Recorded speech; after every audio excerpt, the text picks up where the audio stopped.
سیدنا فاروق اعظم عرض کرتے ہیں کملی والے پیغمبر ابراہیم علیہ السلام نے سجدے کیے، گھر بنایا، میرا جی چاہتا ہے کہ خلیل کے سجدوں کی تائید میں ہم بھی 2 رکعت نماز نفل دوگانہ طواف پڑھیں۔ حضور نے فرمایا عمر بات تو تمہاری بہت اچھی ہے، مگر دیکھتے ہیں اگر اللہ کی طرف سے حکم آ جائے۔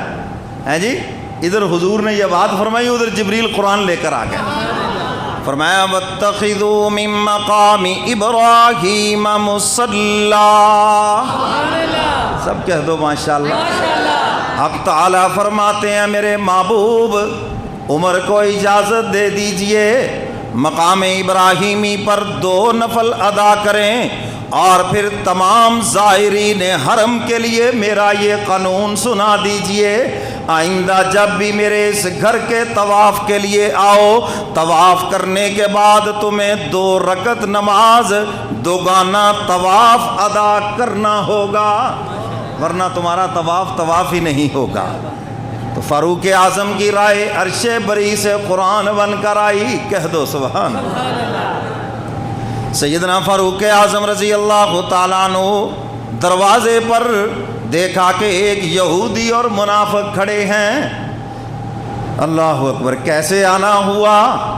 منافق کہنے لگا ہم ایک فیصلے کے لیے آپ کے پاس آئے ہیں۔ کلمہ پڑھتا تھا، وہ ظاہری طور پر کلمہ پڑھتا تھا، ہاں، اور یہ منافقین مدینہ سے شروع ہوئے۔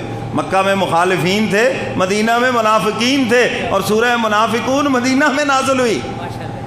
کلمہ بھی پڑھتے تھے، حضور کے پیچھے نماز بھی پڑھتے تھے، اور ٹوٹے پھوٹے جہاد میں بھی چلے گئے، ٹوٹے پھوٹے، لیکن اللہ نے نہ ان کا ایمان قبول کیا نہ ان کے اعمال قبول کیے۔ اور حضرات صحابہ کرام سب سے زیادہ منافقت سے ڈرتے تھے۔ حضرت حذیفہ بن یمان رضی اللہ تعالیٰ عنہ صحابی رسول ہیں، حضور علیہ السلام کے رازدار صحابی ہیں۔ حضور علیہ السلام نے ان کو مدینہ میں منافقین کے نام بتائے، 400 سے زیادہ منافقین تھے۔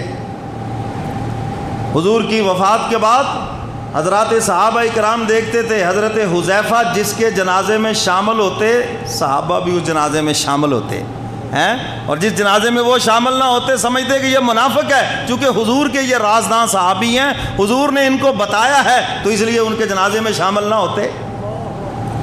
سیدنا فاروق اعظم رضی اللہ تعالیٰ عنہ کا دور خلافت ہے، رات کی تاریکی میں تشریف لائے، دروازہ کھٹکھٹایا، حضرت حذیفہ باہر نکلے، امیر المومنین آپ مجھے حکم دیا ہوتا میں حاضر ہو جاتا، آپ رات کی تنہائی میں تنہا تشریف لائے۔ فرمایا حذیفہ ایک بات مجھے بتاؤ، حضور نے تمہیں منافقوں کے نام بتائے ہیں، کہیں ان ناموں میں عمر کا نام تو نہیں ہے؟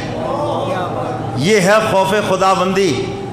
حالانکہ حضور کی زبان مبارک سے کئی مرتبہ جنت کی بشارت سنی، عشرہ مبشرہ میں سے ہیں، جنت کی بشارت سنی، مگر اس کے باوجود اللہ کا خوف اتنا، اور میں اور آپ ہے بھی کچھ نہیں، کوئی 2 رکعت نماز نفل پڑھ لیے کہیں تو بس جناب خود کو جنتی اور ساری دنیا جہنمی، ہمارا یہ حال ہے۔